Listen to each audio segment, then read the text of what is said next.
राधे राधे। बेईमानी का चलन आज से ही नहीं, बहुत पुराने टाइम से चला आ रहा है। तो ऐसे ही एक बेईमानी की कहानी मेरे पास भी है, हमारे ही परिवार की, हमारी पर अम्मा की कहानी। कहानी थी, हमारी जो परम्मा थी वो इकलौती थी और बहुत ही अच्छे जमींदार परिवार से थी। उनके जो पिताजी थे, शादी उन्होंने लड़के से की थी और ये बोल के की थी कि भैया मायके में ही रहेगी हमारी लड़की। और वो बहुत खूबसूरत थी, बहुत बताते हैं, चमकन बोलते थे उनको, नाम तो कुछ और था उनका।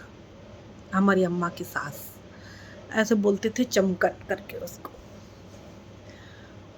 तो उनके 4 बेटे हुए, 4 बेटे थे। बड़ा बेटा और बड़ी बहू बहुत चालाक थे।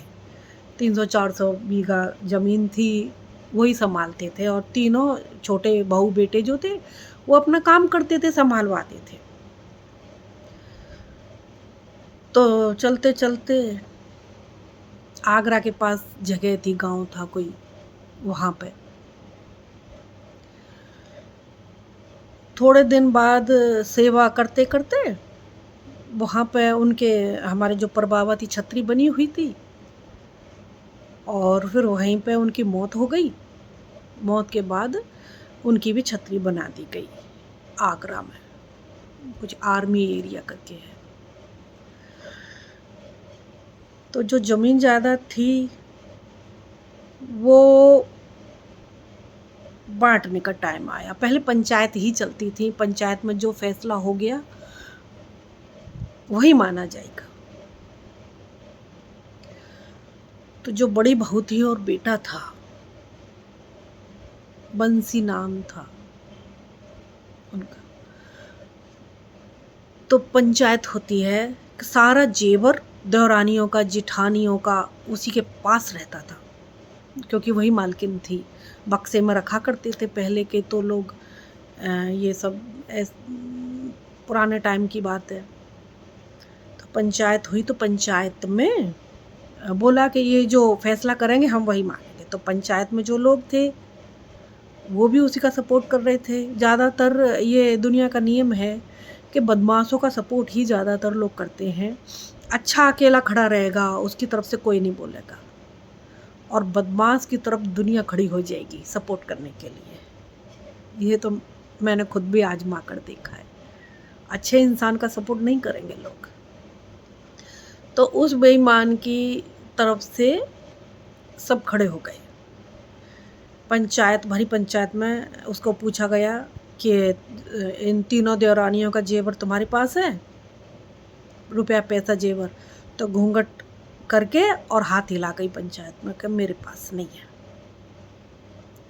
फिर क्या था, जमीन में से हिस्सा नहीं दिया। हमारे जो बाबा थे तीनों, और 3 अम्मा थी, वो फिर अपने बच्चों को लेके अपना गठरिया बांधी, बैल गाय जो भी बेचारों को मिला रात के अंधेरे में निकल लिए। दूध मुए बच्चे थे, थोड़े बड़े बच्चे, थोड़े छोटे बच्चे, बीच में जमुना। क्या हालात रहे होंगे, किस तरीके से निकले होंगे वो।